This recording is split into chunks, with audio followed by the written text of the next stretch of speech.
Dalam kehidupan kita sehari-hari, tak perlu kita takut, tak perlu kita cemas, karena kita memiliki Allah yang senantiasa mengasihi dan menjaga kita. Mari kita siapkan hati kita untuk sama-sama mendengarkan firman Tuhan.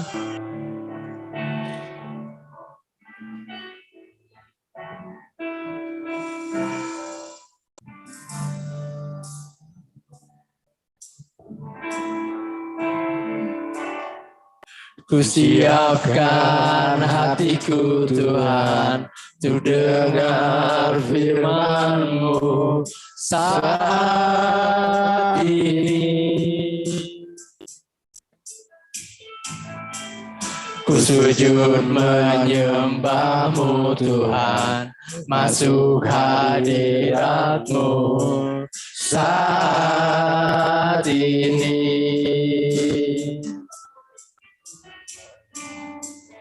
Curahkan urapan-Mu Tuhan bagi jemaat-Mu saat ini. Ku siapkan hatiku Tuhan untuk mendengar firman-Mu, firman-Mu Tuhan, penolong hidupku. Ku siapkan hatiku Tuhan untuk dengar firman-Mu.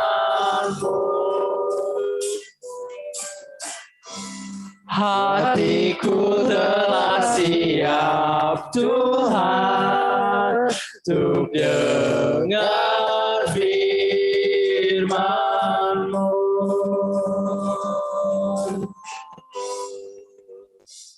Jemaat dipersilakan duduk kembali.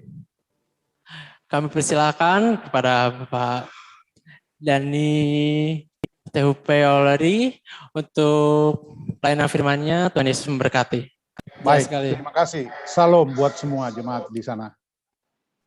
Saya mengucap syukur, saudara yang dikasih Tuhan, kalau pagi ini kita bisa belajar firman Tuhan. Saya tahu persis bahwa di gereja ini, di Lapas Cibinong, juga mendapatkan pendidikan teologi. Dan saya ingin tahu yang mengikutinya bisa tolong angkat tangan. Oh, tidak banyak ya, cuma sebagian. Ya, tidak apa-apa. Tetapi itu sesuatu yang sangat baik. Itu adalah anugerah Tuhan. Puji Tuhan. Nah, oleh sebab itu sebelum kita memulai, kita harus mempersiapkan diri kita bahwa kita sudah siap dengan firman Tuhan. Masing-masing ada pegang firman Tuhan ya. Saya berharap semua pegang firman Tuhan. Coba angkat firman Tuhannya dari tangan tuh. Ada. Nah, terima kasih karena iman timbul dari pendengaran firman Tuhan, tidak timbul dari mana-mana. Itu sebabnya penting. Mari kita masuk dalam doa di hadapan Tuhan.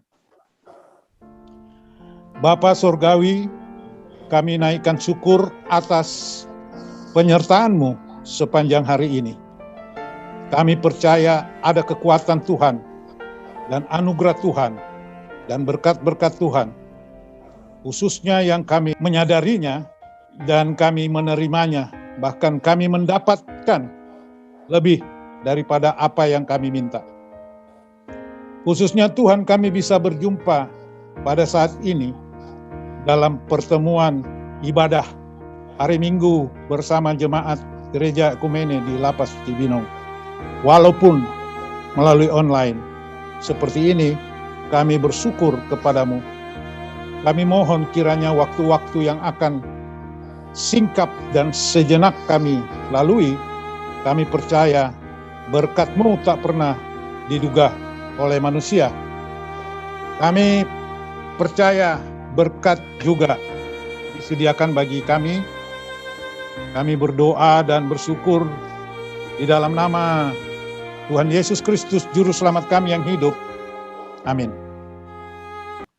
Saudara yang dikasihi oleh Tuhan, Saya berharap kita punya konsentrasi, persiapan diri untuk mendengarkan firman Tuhan yang hidup ini cukup baik. Saya ajak kita membuka Injil Lukas pasal 4 ayat 1 sampai dengan 13.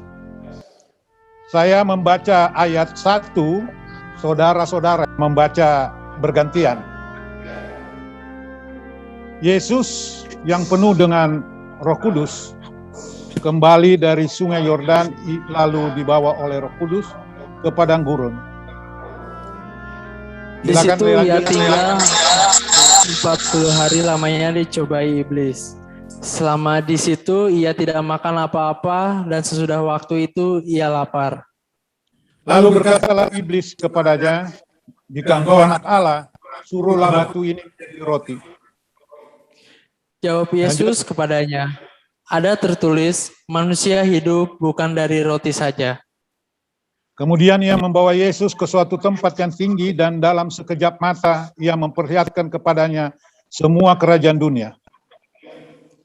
Kata iblis kepadanya, "Segala kuasa itu serta kemuliaannya akan kuberikan kepadamu, sebab semuanya itu telah diserahkan kepadaku dan aku memberikannya kepada siapa saja yang kukehendaki.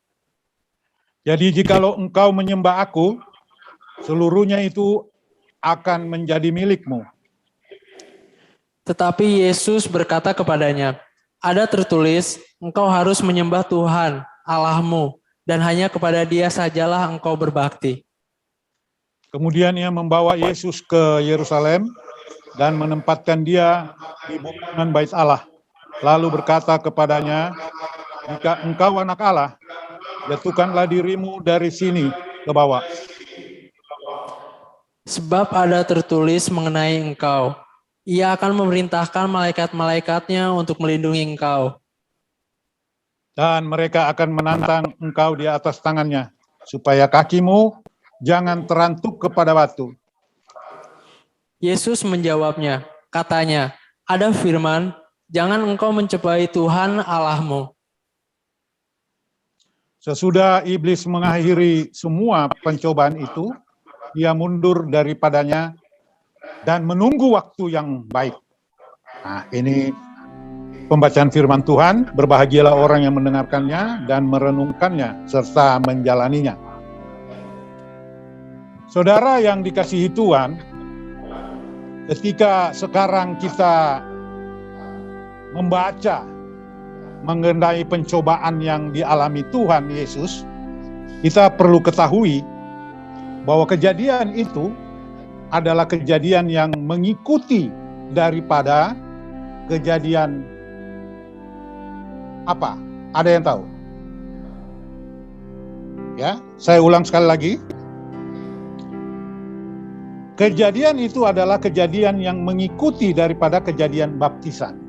Oleh sebab Yesus sudah dibaptis, baru dibawa dicoba. Ya, penulis yang dimaksud penulis ini adalah Lukas. Ya, Lukas ini mempunyai cara penulisan yang begitu baik sekali, tataannya. Dia menyisipkan peristiwa ini.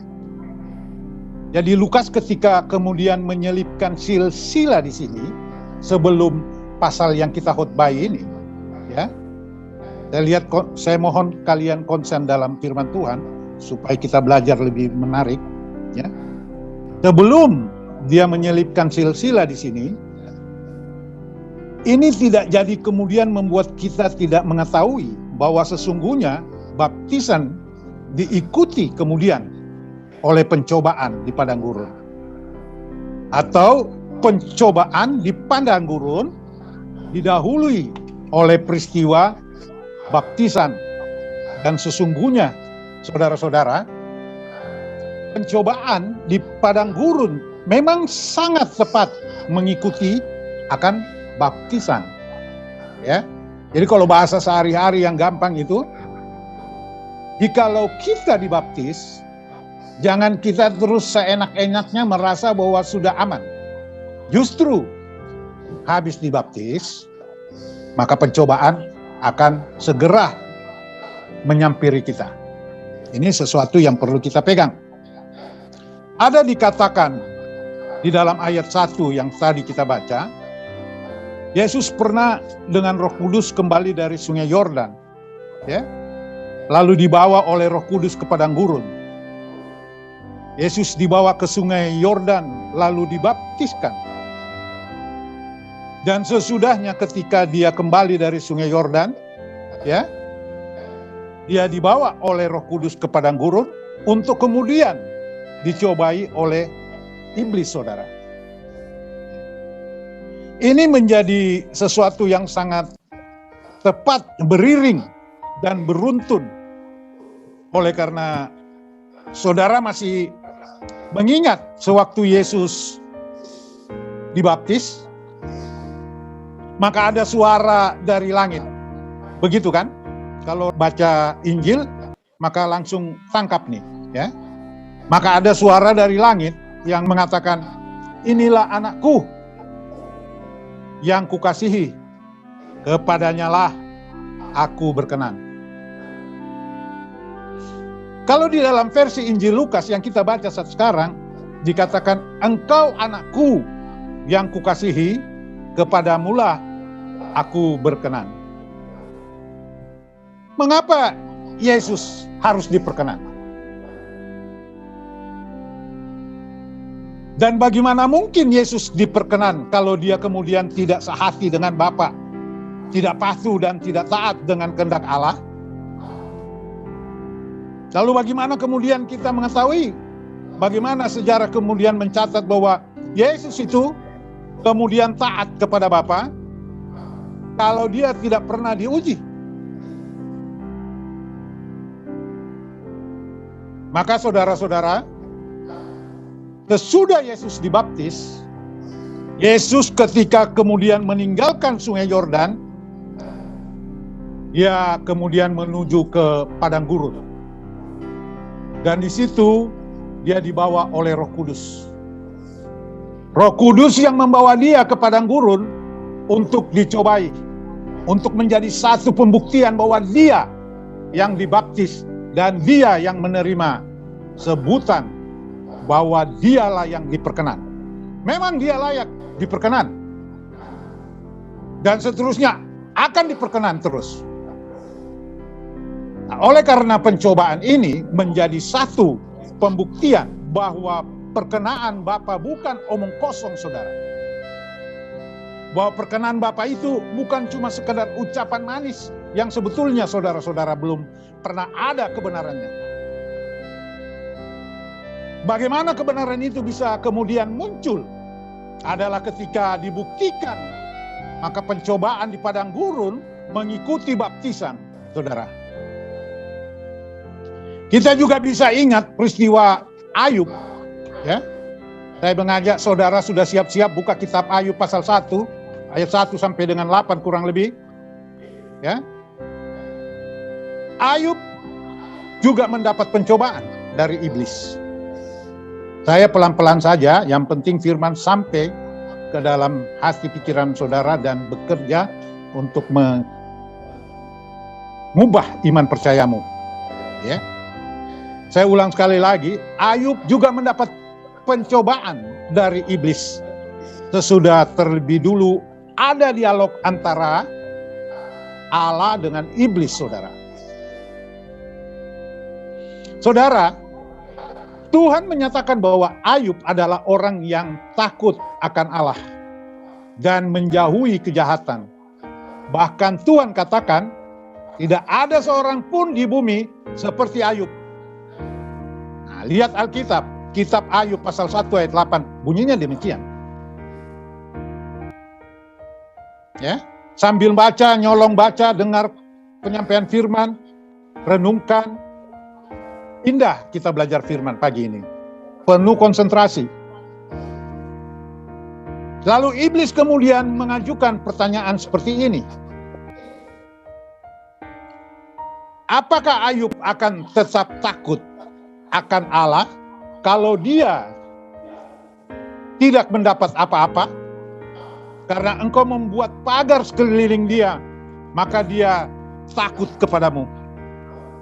Tetapi coba engkau jamah semuanya yang dimilikinya, dia pasti mengutuki engkau. Itu dalam ayat 9-11 pada Ayub pasal 1. Ya. Nah, cara pikir yang dipakai iblis tidak berubah, saudara. Jadi waktu itu akhirnya Ayub dihajar. Dengan sekian banyak cobaan yang begitu hebat, seluruh akan harta bendanya habis, anak-anaknya mati, istrinya meninggalkan dia, dan dia seluruh badan dipenuhi dengan bara. Bara ini sesuatu penyakit yang tidak bisa kita samakan dengan sampar atau cacar. Oh no. Bara ini suatu penyakit yang kira-kira mungkin orang sekarang mengerti seperti suatu penyakit kanker kulit. Jadi kalau Yesus dicobai, maka masihkah perkataan itu benar? Perkataan apakah itu? Engkaulah anakku yang kukasihi, kepadamulah aku berkenan. Masihkah perkataan itu benar? Engkaulah anakku yang kukasihi, kepadamulah aku berkenan. Buktinya dicoba.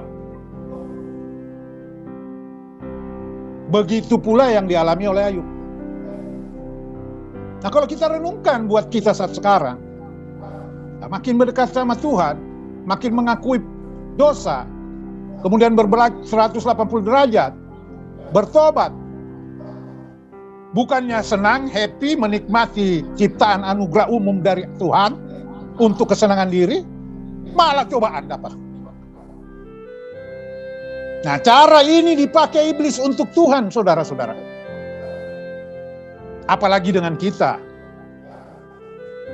Nah, disinilah kita bisa melihat bahwa iblis itu tidak pernah mau melihat manusia itu hidupnya dikatakan diperkenan oleh Allah.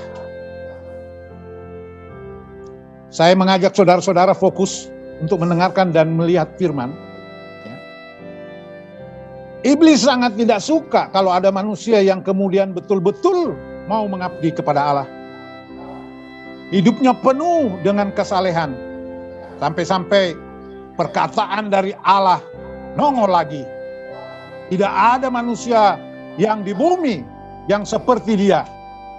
Allah berbicara kepada iblis tentang Ayub itu. Saudara, makin seseorang diperkenan oleh Allah, perhatikan, makin hebat serangan dan godaan yang dilancarkan supaya apa yang dikatakan Allah kepada manusia tidak terbukti. Lantas akan keluar image Allah itu pendusta, Allah itu pembohong, Allah itu tidak punya kuasa apa-apa. Sekali lagi, makin seseorang diperkenan oleh Allah, ingat saudara yang dikasihi oleh Tuhan, maka makin hebat serangan dan godaan yang dilancarkan oleh iblis. Supaya apa yang dikatakan Allah kepada manusia tidak ada bukti sama sekali. Kita renungkan sedikit. Maka saudara yang percaya kepada Allah, makin kita dekat dengan Allah, makin kita memang harus hati-hati. Tetapi bukan kemudian kalau begitu saya lebih baik tidak dekat-dekat Allah, supaya tidak jadi prioritas iblis untuk dikerjain. Sehingga akhirnya kita hidup boleh sembarangan. Oh, bukan begitu saudara-saudara yang dikasihi oleh Tuhan. Bukan begitu saudara-saudara. Karena bukan untuk itu Tuhan menciptakan manusia. Semakin seseorang dekat dengan Tuhan, belum tentu makin sulit untuk jatuh. Ya, orang kadang-kadang punya pikiran, makin dekat makin tidak mungkin jatuh. Itu kebenaran yang belum tuntas, saudara. Karena makin dekat dengan Tuhan, serangannya makin tinggi. Penasarannya, setan itu makin dekat. Jadi jikalau manusia tidak berhati-hati, dan iblis terus goda manusia bisa mengalami kejatuhan. Kejatuhan itu hanya masalah waktu, saudara-saudara. Hanya masalah waktu. Sehingga kita manusia yang kemudian tidak pernah menduga akhirnya hidupnya terkejut. Lah kok bisa begini? Jika kita mungkin mengalami, atau orang-orang di sekitar kita yang nampak begitu saleh, orang begitu hidup dalam kesucian, yang hidup di dalam ketaatan, lalu, kok bisa begini? Nah, bukan dari luar, saudara, serangan itu datang. Ingat sekali lagi, serangan itu bukan dari luar. Kita orang Kristen seringkali memikirkan bahwa serangan itu akan datang dari luar, tetapi dari dalam dirinya. Apakah itu kemudian iblis tinggal di dalam hatinya? Ini pertanyaan buat kita, Anda dan saya. Pertumbuhan gereja bukan datang cobaan dari luar, tapi keluar dari dalam. Tentu kalau kita berbicara gereja, maka ada dua konteks gereja. Bangunan fisik gedung yang saudara tempati saat sekarang, dan juga tubuh saudara. Ya. Iblis tinggal di dalam hatinya karena ia tidak senantiasa mau menyadari bahwa baptisan diikuti oleh cobaan, atau pencobaan mengikuti baptisan. Ya, tentu tidak selalu begitu. Nah, kita lihat di dalam ayat 3. Saya coba ajak kembali ke Lukas 4 ayat 3. Jika engkau anak Allah, seperti apa yang dinyatakan suara dari langit itu, suruhlah batu ini menjadi roti. Demikian pertanyaan iblis. Aku menasihati engkau melakukan hal ini, karena Allah, kalau benar dia Bapamu, telah melupakan engkau, dan juga akan butuh waktu cukup lama sebelum ia mengutus burung-burung gagak atau malaikat-malaikat untuk memberi makan. Ini luar biasa justice-nya iblis kepada Yesus. Ketika kita mulai berpikir bahwa kita sendiri adalah pemelihara atas kehidupan kita sendiri, dan hidup dengan pikiran kita sendiri, tanpa bergantung pada pemeliharaan ilahi. Ya, saya ulang sekali lagi. Ketika kita mulai berpikir bahwa kita sendiri adalah pemelihara atas kehidupan kita sendiri, dan hidup dengan pikiran kita sendiri tanpa bergantung pada pemeliharaan ilahi, dan mendapatkan kekayaan dengan kekuasaan dan kekuatan kita sendiri, maka kita harus memandang pikiran semacam itu sebagai pencobaan iblis dan segera menolaknya lah. Nasihat iblislah yang membuat kita berpikir untuk melepaskan diri dan tidak bergantung pada Allah. Ini satu penggalian firman yang baik yang saya kutip dari Matthew Henry. Sampai di sini kita renungkan sedikit firman Tuhan. Oleh sebab itu kita semua harus mengetahui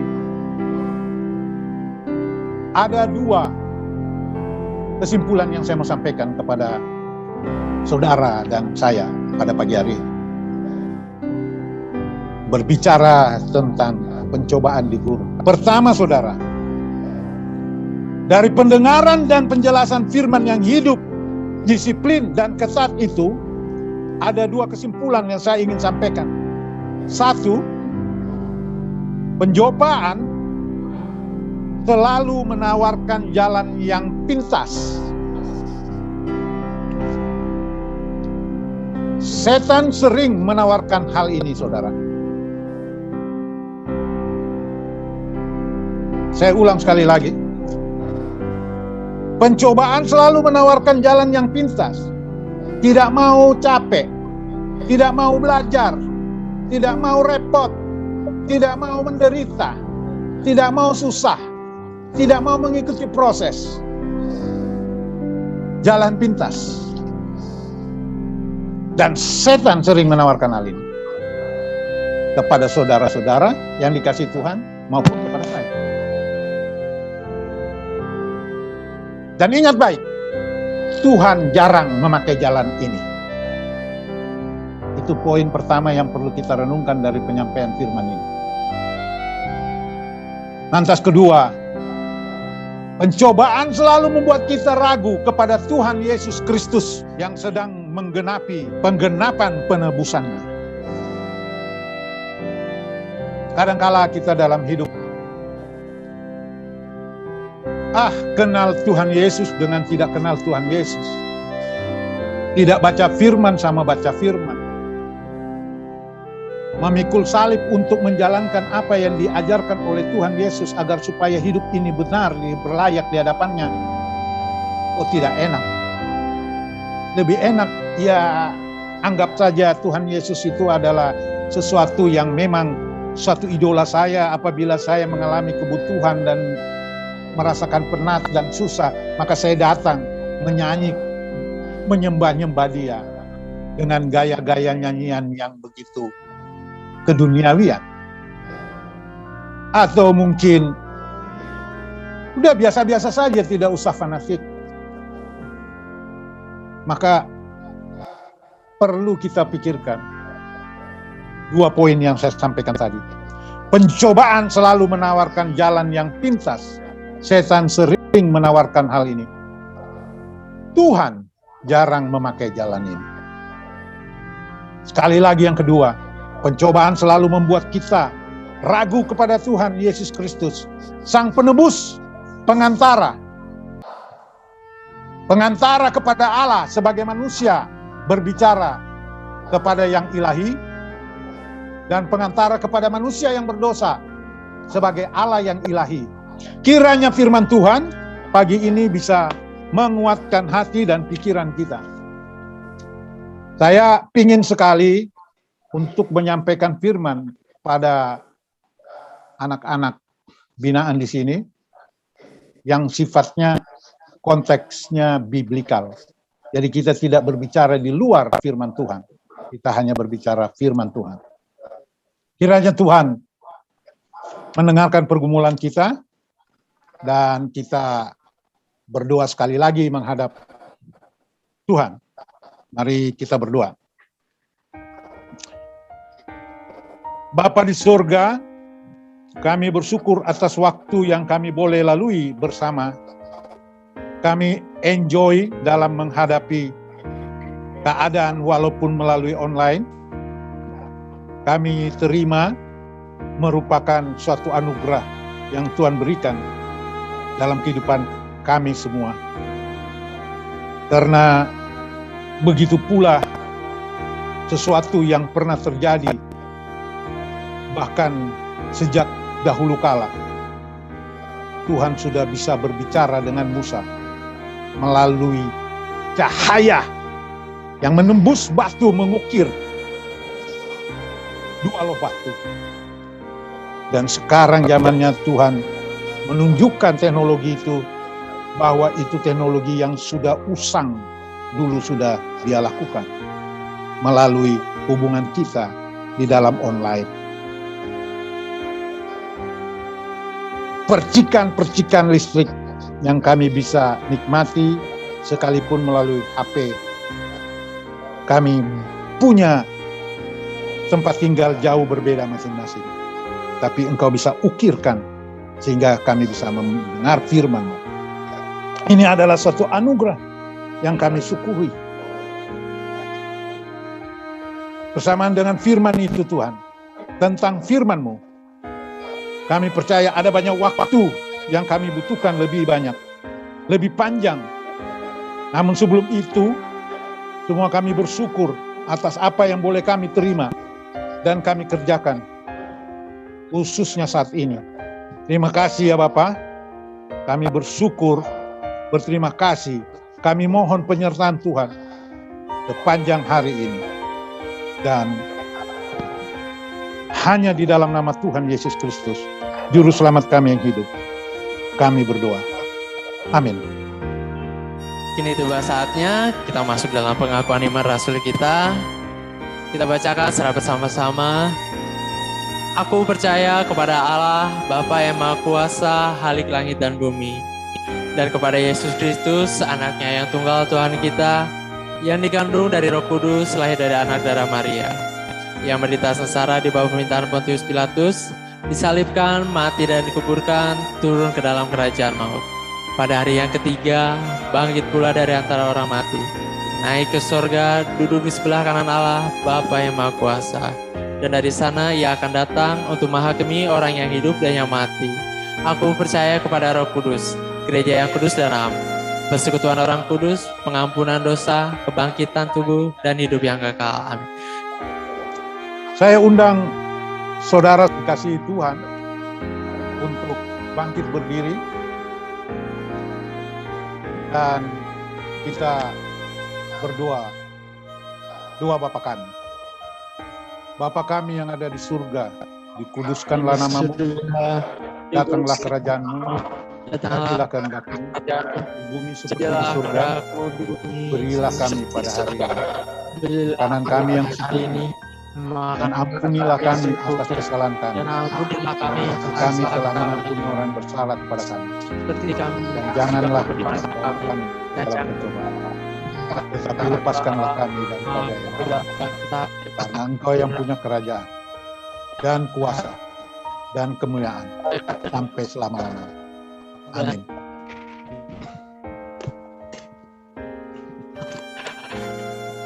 Terima kasih Evangelis Dani Tehupolori atas firman-Nya. Tuhan Yesus memberkati. Ini saatnya kita masuk dalam persembahan. Untuk yang bertugas bawa pundi-pundi, kami silakan. Sampai pundi-pundi diedarkan, mari kita angkat pujian. Ku bawa padamu Tuhan persembahanku.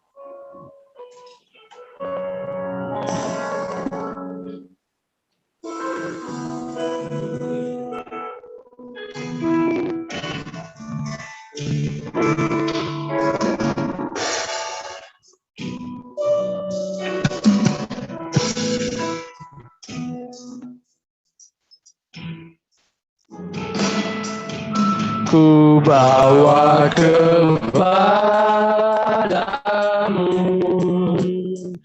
oh Tuhan,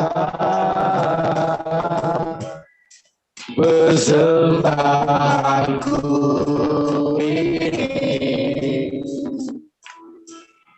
Ku ingin Engkau menerima korban syukurku,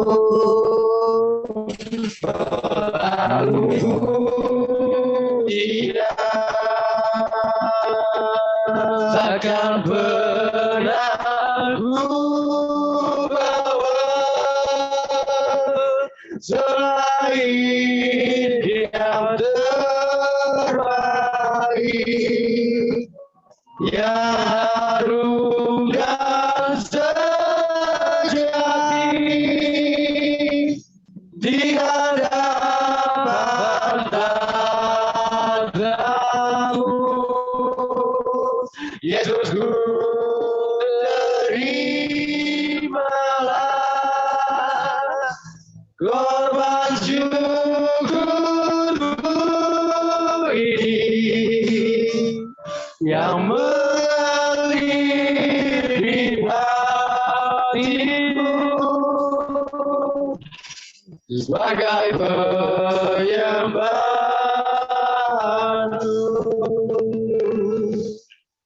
Mari kita doakan persembahan kita ini. Puji syukur, terima kasih Tuhan untuk persembahan yang boleh kami kumpulkan hari ini. Tuhan Yesus, berkatilah persembahan kami ini supaya berguna bagi pelayanan dan kasih gereja kami ini Tuhan. Tuhan, berkatilah juga tangan-tangan yang sudah memberi, ataupun yang belum sempat memberi dengan berkat-Mu yang berlimpah-limpah. Kami yakin dan percaya segala sumber berkat dalam hidup kami, semua hanya berasal daripada-Mu. Terima kasih Tuhan Yesus, kami sudah berdoa dan mengucap syukur. Haleluya, amin. Ini kita masuk dalam doa syafaat, berkat dan pengutusan. Kami persilakan kepada Bapak Evangelis Dani. Silakan. Baik, di antara jemaat, saya mau bertanya, apakah ada yang sudah ditabis dari salah satu sinode atau gereja? Mungkin saja ada, sebagai majelis atau penatua di salah satu gereja. Saya ingin bertanya, adakah? Angkat tangan. Ada. Saya persilakan Bapak Mikael maju ke mimbar untuk mengucapkan berkat iman. Saya doa, terus masuk berkat iman oleh Bapak Mikael. Oke, Pak. Baik. Mari kita bangkit berdiri, kita berdoa sekali lagi. Bapa di dalam surga, ibadah pagi hari ini telah hampir selesai, dan kami mau membutuhkan ucapan berkat iman yang Engkau sudah tetapkan mulai sejak daripada Harun untuk menyatakan kepada bangsa Israel, dan selanjutnya diteruskan kepada gereja oleh sinode atau salah satu gereja. Hamba-Mu belum ditabiskan sebagai seorang pendeta, melainkan hamba-Mu adalah seorang pengabar Injil, sekalipun telah belajar teologi di sekolah pendidikan universitas, tetapi masalah berkat imam itu harus dijalankan oleh kaum Lewi yang diteruskan kepada pengurus-pengurus gereja yang telah ditetapkan oleh-Mu di dalam satu aturan gereja atau disiplin gereja. Oleh sebab itu, izinkanlah Pak Mikael akan mengucapkan berkat imam. Silakan Pak Mikael. Saudara-saudara, arahkanlah hati dan pikiran kita.